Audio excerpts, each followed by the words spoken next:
Right. నేను ఎంటెక్కి 2 theory 2 laboratory courses తీసుకుంటున్నాను ఈ సెమిస్టర్. 2 ల్యాబొరేటరీ కోర్సెస్ ఏంటంటే ట్రాన్స్పోర్టేషన్ ఇంజనీరింగ్ ల్యాబ్ ఒకటి, పేమెంట్ ఇంజనీరింగ్ ల్యాబ్ ఒకటి, 2 కూడా నేనే హ్యాండిల్ చేశాను. ఈ వినయ్ పురుషోత్తం అనే అబ్బాయి M Tech second semester student, first year second semester student. First ఇయర్లో కూడా అటెండెన్స్ సరిగ్గా లేకపోయినా కొంతవరకు వాడికి మెడికల్ అనో లేదని ఇంకోదే హెల్ప్ చేసి వాటిని ఫస్ట్ సెమిస్టర్ ఎగ్జామ్స్ కూడా అలౌ చేసాము. అప్పుడు కూడా హెచ్ఓడి గారి దృష్టికి తీసుకువెళ్ళాము, తర్వాత డైరెక్టర్ గారి దృష్టికి కూడా తీసుకువెళ్ళాము.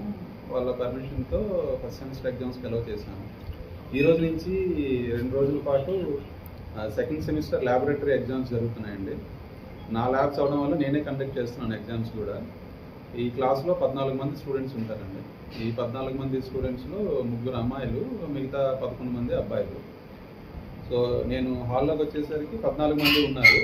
ఈ వినయ్ ఏంటంటే సెమిస్టర్ మొత్తంలో ఒక్క ల్యాబ్ కూడా చేయలేదండి. 2 ల్యాబ్లు కూడా నేనే హ్యాండిల్ చేశాను. ఒక్కరోజు కూడా ఒక్క ల్యాబ్ కూడా చేయలేదు. రికార్డు కానీ అబ్జర్వేషన్ కానీ ఏమీ కూడా సబ్మిట్ చేయలేదు. అంటే ఆబ్వియస్గా వాడు క్లాసులకే రాకపోతే ఇంక రికార్డు ఎట్లా సబ్మిట్ చేయడానికి ఆప్షన్ ఉండదు కదా.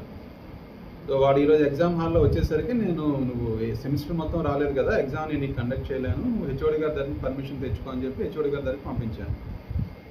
హెచ్ఓడి గారి దగ్గర మాట్లాడి తర్వాత మళ్ళీ నా దగ్గరికి వచ్చినట్టున్నాడు. నా దగ్గరికి వచ్చి సార్ మీతోనే మాట్లాడమన్నారండి అని చెప్పాడు. మీరు పర్మిట్ చేస్తే ఆయన పర్మిట్ చేస్తున్నారని చెప్పాడు.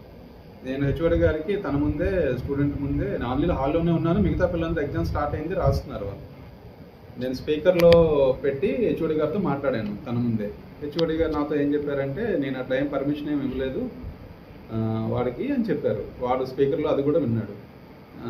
విన్నావు కదా నువ్వు కూడా, ఆయన పర్మిషన్ ఏం లేదు, నువ్వు హెచ్ఓడి గారి దగ్గర నుంచి కానీ డీన్ గారి దగ్గర నుంచి కానీ డైరెక్టర్ గారి దగ్గర నుంచి కానీ ముగ్గురు నుంచి ఎవరినైనా సరే ఎవరి దగ్గర నుంచి అయినా సరే పర్మిటెడ్ అని ఏమైనా తెచ్చుకోగలిగితే నేను అలౌ చేస్తాను, లేట్ అయినా పర్వాలేదు, నాకు ప్రాబ్లం ఏం లేదు, అంత పర్మిషన్ తెచ్చుకో అలౌ చేస్తానని చెప్పాను.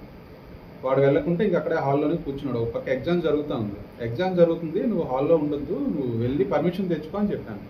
అయినా సరే వెనుకుంటే వాడు అట్లాగే అక్కడే నిలబడి ఉన్నాడు. ఎగ్జామ్ హాల్ బయట సెక్యూరిటీ కనబడితే సెక్యూరిటీతో చెప్పాను, సెక్యూరిటీ ఎగ్జామ్ జరుగుతుంది ఇతను బయటకు తీసుకెళ్ళండి చెప్పాను. ఇంకా సెక్యూరిటీ కూడా రాలేదు. ఇంకా లోపలికి రాకముందే వీడు చేతిలో ఉన్న కత్తి తీసుకొని పొడవడం స్టార్ట్ చేశాడు.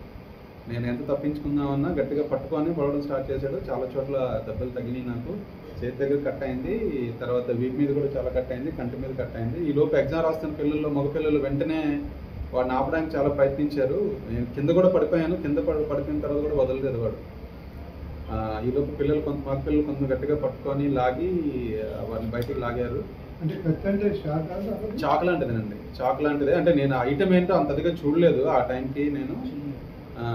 కానీ నాకు అప్పుడే బ్లడ్ అయితే విపరీతంగా కారిపోతుందండి. అక్కడ ఎగ్జామ్ హాల్లోనే చాలా బ్లడ్ కారిపోతుంది, చాలా చోట్ల పొడిచేసాడు.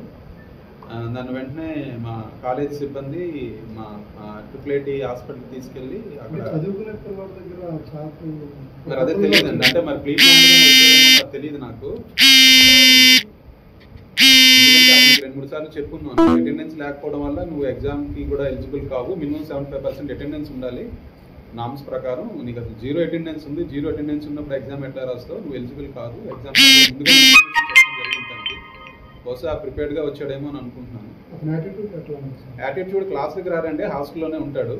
ఈ 13 మంది ఒకలా ఉంటారు, వీడు ఒకడే ఒకలా ఉంటాడండి. వాళ్ళు 13 మంది కూడా కలవడు అసలు.